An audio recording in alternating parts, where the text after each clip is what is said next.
आज के व्लॉग की शुरुआत हो चुकी है सुबह के 8:30 बजे से। तो स्वागत है आप सभी का एक नए व्लॉग में इन खूबसूरत वादियों से। मेरा नाम है प्रियांशु मैखंडी और आज हम करेंगे कुछ इंटरेस्टिंग सा। क्या करेंगे अंशु? इंटरेस्टिंग सा। तो मिलते हैं थोड़ी देर में।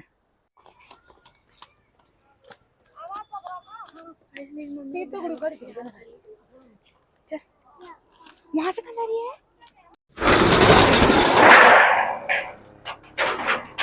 वाह।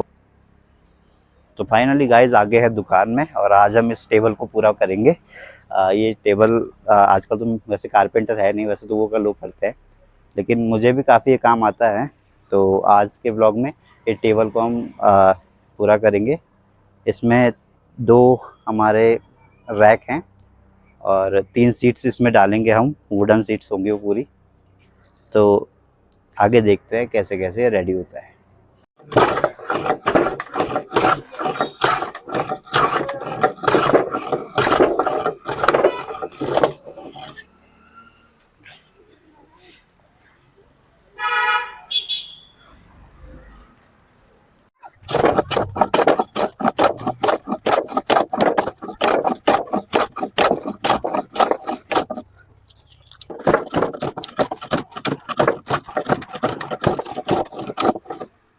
क्यों शुरू शुरू में तो ऐसे ही होता है यार। ज़्यादा में एक पापा ना इसको ना ढंग से नहीं करते यार।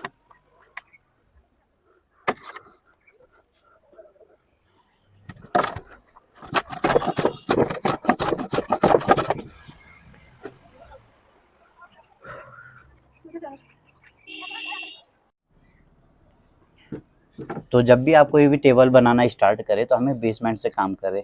मतलब अभी सपोज ये टेबल का स्ट्रक्चर तैयार हो गया है और इसके बाद जो इसकी रूफिंग होगी, मतलब जो इसके ऊपर हम फट्टे रखेंगे, जो इसका पार्टीशन करेंगे, तो इन फट्टों के साथ होगा ये कि जब हम नीचे से स्टार्ट करते हैं तो काम करने के लिए हमेशा खुला होता है।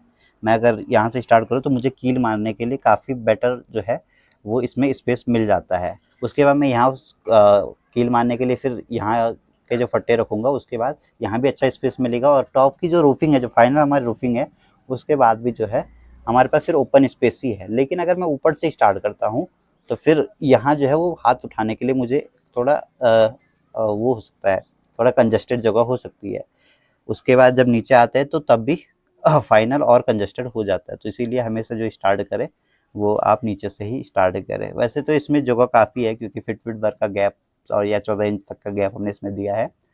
लेकिन और जो छोटे रैक्स और टेबल्स होते हैं उनमें अगर ध्यान रखें तो काम हमेशा बेसमेंट से ही होता है। खासकर प्लाईवुड का काम या काउंटर वगैरह आप बनाते हैं उसमें भी बेसमेंट से ही काम शुरू होना चाहिए।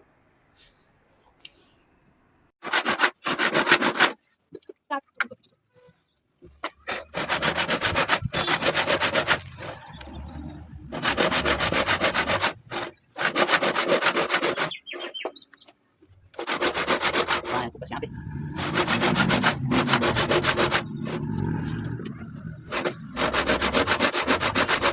दबा के मत करो उसको, थोड़ा हल्का छोड़ो। फिर दबा रहा है तो दबाना नहीं है भाई, हल्का छोड़ दो। दबाएगा तो यहाँ टूट जाएगा ना, फिर बिना चिरे हुए पहले टूट जाएगा। उसको छोड़ दो, साथ वाला हटा दो।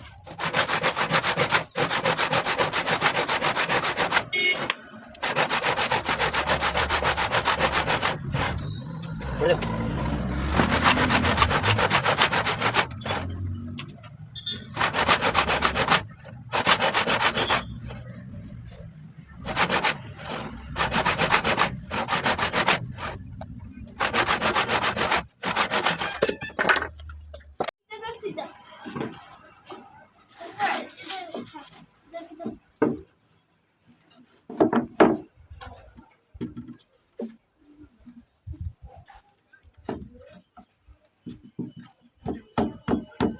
थोड़ा ला इधर मार दो।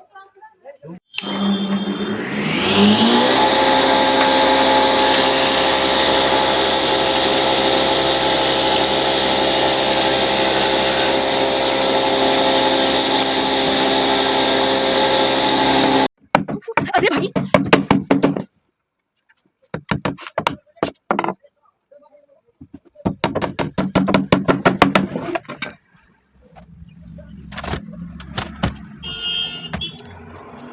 तो हेलो गाइस, अभी थोड़ी देर काम करने के बाद हम आए हैं घर पे खाना खाने, है ना अंशुली। और गाइस आज खाने में बना है मस्त से कपलू का साग और भात। क्या कहते हैं, बिच्छू घास उससे बनता था पहले, लेकिन अब जैसे पालक वगैरह और भी जो चौलाई वगैरह होते हैं तो उनसे भी कपलू का साग बन जाता है।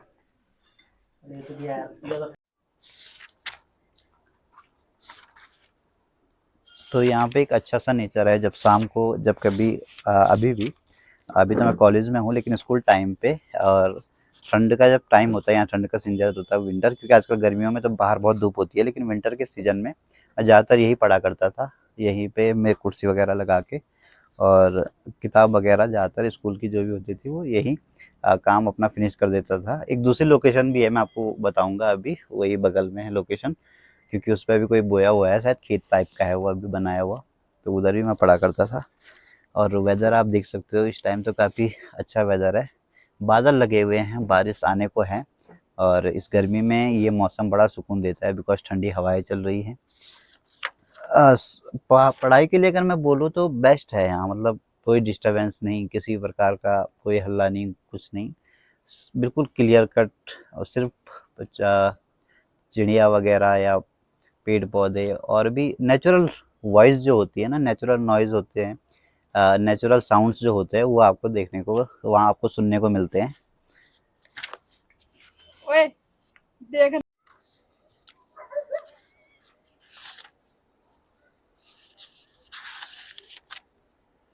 तो दूसरी लोकेशन है ये, तो यहाँ पे भी आप देख रहे होंगे कि पीछे मेरा पेड़ है, और अगल बगल की लोकेशन भी देखें तो बहुत ही सुंदर लोकेशंस हैं। तो इनके बीच पढ़ना मतलब अपने में सुकून की बात है, ध्यान बिल्कुल केंद्रित रहता है, मेडिटेशन अगर आप करोगे तो बहुत अच्छा रहता है। तो मेरा घर जो है वो बिल्कुल अकेली जगह पे है, तो ऐसे में यहाँ पे कोई डिस्टरबेंस नहीं होता है। साथ में आपको जो साउंड्स सुनने को मिलते हैं वो नेचुरल होते हैं बिल्कुल। और दूसरी बात अगर करें तो, कट कर दो जरा।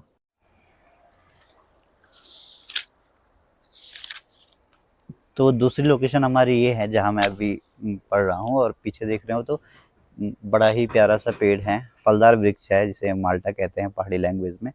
ज़्यादातर मैं यही पढ़ा करता था, वहाँ भी वो लोकेशन अच्छी थी और यहाँ भी ये लोकेशन बहुत अच्छी है। इन पहाड़ों के बीच पढ़ना सच में सुकून की बात है। और मेरे बगल में देखोगे तो यहाँ भी लोकेशन बहुत अच्छी है, पेड़ पौधे वगैरह है, इनके बीच पढ़ना मतलब अपने में सुकून की बात। और ठंड के टाइम पे जब मैं यहाँ पे पढ़ा करता था तो धूप वगैरह भी सेकी जाती थी, और क्योंकि मेरा घर बिल्कुल अकेली लोकेशन पे है तो यहाँ कोई डिस्टरबेंस नहीं होता किसी भी टाइप का, कोई बीच में आके डिस्टर्ब नहीं करता आपको, मतलब कोई सा भी यहाँ, मतलब आप जो लोग ना शहरों में बड़े मोबाइल के साउंड सुनते हैं और लीड लगा के ये वो, यहाँ जब आप इस लोकेशन पे आते हो ना तो कोई आपको लीड की ज़रूरत नहीं है, कोई ईयरफोन्स की ज़रूरत नहीं है। आप बस एकांत से बैठो और अपना पढ़ सकते हो, मेडिटेशन कर सकते हो, बहुत ही अच्छा केंद्र है। मतलब आने वाले टाइम में मैं सोचता हूँ कि यहाँ क्यों ना होम स्टे बनाया जाए इस लोकेशन पे, हालांकि देखेंगे अगर ऐसा पॉसिबल हुआ तो।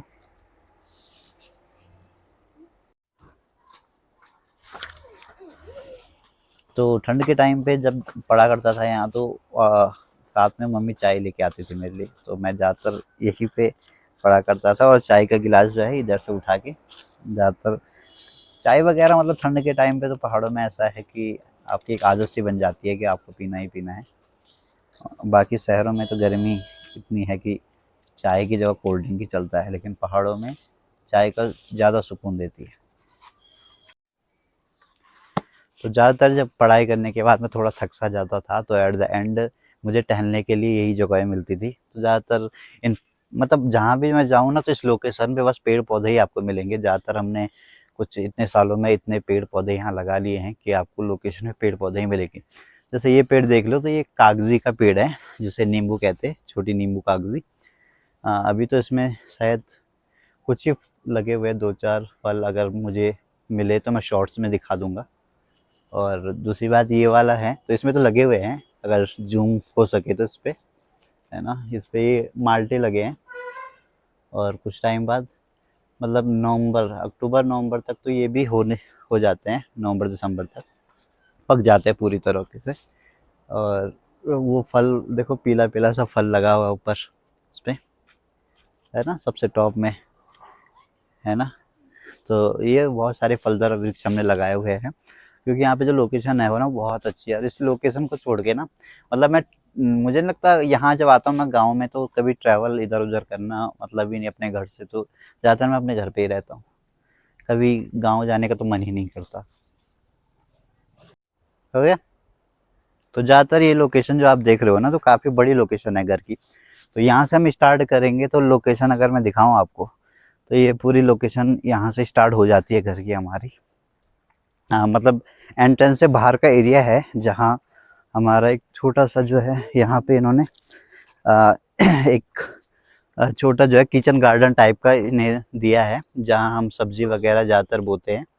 उसके बाद यहाँ अंदर आ जाते हैं तो मेन एंट्रेंस आ जाता है घर का, जिसमें फिर एक किचन गार्डन और दिया हुआ है, इसमें बहुत सारी चीज़ें दी हुई है।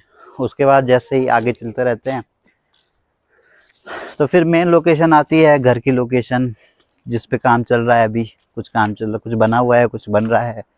और ऐसे ही चलते चलते यहाँ से फिर आगे जाएंगे, तो अभी यहाँ पे भी ख़त्म नहीं है लोकेशन, लोकेशन काफ़ी लंबी है। ठीक है, फिर हम वही आ जाते हैं जहाँ थोड़ी देर पहले मैं भी खड़ा था, जहाँ पे मैं बता रहा था कि वॉक करने के लिए इधर ही आता था, मतलब उधर से भी वॉक होती थी इधर को। काफ़ी लंबा एरिया ये है पोर्शन। तो उसके बाद इधर आते आते इधर इधर भी कंप्लीट नहीं है अभी, क्योंकि लोकेशन इससे भी आगे कहीं है यहाँ से, और उसके एंड में यहाँ तक फाइनल हम आते हैं। तो इधर इधर जहाँ पे कल मैं काम नहीं कर रहा था, ये वाली लोकेशन ही थी वहाँ पे, जहाँ पे कल मैं पत्थर वत्थर लगा रहा था, कल नहीं परसों वाले व्लॉग में शायद वो था। तो ये वाली लोकेशन पे, इससे उधर तो इतना लंबा एरिया है घर का, मतलब आपको विजिट करने में एक लगभग 5 से 10 मिनट का टाइम आराम से लग जाता है। इसके बाद आगे वाले पोर्शन में आप देखोगे तो पेड़ पौधे वगैरह इधर सब इधर ही है, सबसे ज़्यादा पेड़ पौधे वगैरह कहीं है तो वो यही है। तो अभी जो मेरे ना पीछे पेड़ जो देख रहे होंगे ना, तो इसको कहते हैं तिमलू का पेड़, तो इंग्लिश में कहते हैं फिग, FIG। तो फिग का ये पेड़ है, इसके फल जो होते हैं ना वो खाने के लिए होते हैं एक तो, ऊपर से इसके जो पत्ते हैं ना बहुत चौड़े चौड़े होते हैं, जिनमें जो है आप जब हमारे पहाड़ों में जब श्राद्ध के टाइम पे खीर परोसी जाती हैं, तो ज़्यादातर इन्हीं का यूज़ होता है। कोई पेपर प्लेट्स नहीं, कोई पत्तल नहीं, कुछ नहीं, कोई डिस्पोजल नहीं, ज़्यादातर इनका ही जो है वो यूज़ होता है। और एक तो ये ऑर्गेनिक है, बिल्कुल नेचुरल है, तो इनको मतलब इनका जो क्या कहते हैं, बायो डिग्रेडेबल वेस्ट टाइप का जो मटेरियल बनता है ना, तो उसमें तो ये बिल्कुल ही एक लाभदायक टाइप के होते हैं, जो नेचुरल बायोलॉजी को बना के रखते हैं, एक इकोसिस्टम को बना के रखते हैं। तो ज़्यादातर ये जो पत्ते हैं ना, तो मतलब शादी ब्याह का टाइम हो या श्राद्ध वगैरह का टाइम हो, कोई भी टाइम हो, तो ज़्यादातर जब खाना परोसने की बात आती है तो सबसे पहले लोग पेड़ पे चढ़ते हैं, इसी पेड़ पे, और यहाँ से पत्ते तोड़ कर लाते हैं, जिनमें सब खाना खाते हैं। और रियलिटी में बहुत ही अच्छे जो है ये, मतलब इनमें ना बिल्कुल भी थोड़ा सा भी स्वाद और बढ़ जाता है अगर इन पत्तों को हम यूज़ करते हैं खाने पीने के लिए। और साथ में फलदार वृक्ष तो ये है ही। तो ये लोकेशन मैंने आपको पूरा टूर करा दिया है ऑनलाइन। अगर ऑफलाइन विजिट करना चाहते हो आप, तो केदारनाथ रोड NH 107 फाटा से जस्ट 4 किलोमीटर बिफोर ये लोकेशन है। रोड साइड से आपको 200 मीटर्स अराउंड मिल जाता है। अगर आप विजिट करना चाहो हमारे घर की लोकेशन, तो बहुत ही अच्छा वेदर है यहाँ पे, बहुत अच्छी लोकेशन ये है। और आप चाहे तो आप दिन भर के 2-4 घंटे आप यहाँ पे बिता सकते हो, आपको मतलब सुकून ही मिलेगा यहाँ। और भी लोकेशंस है, पर मेरी घर की लोकेशन ऐसा है कि I think that is the best location in this area, इस एरिया की सबसे बेस्ट लोकेशन है। आप मुझे कांटेक्ट कर सकते हो थ्रू ईमेल मैं डिस्क्रिप्शन में डाल दूँगा। और जब भी आप आओ तो आप सबका वेलकम है। ऐसी वीडियोज़ हमारी देखते रहें, प्रियांशु मैखंडी के ब्लॉग्स को देखते रहें, और सावधान रहें, सतर्क रहें।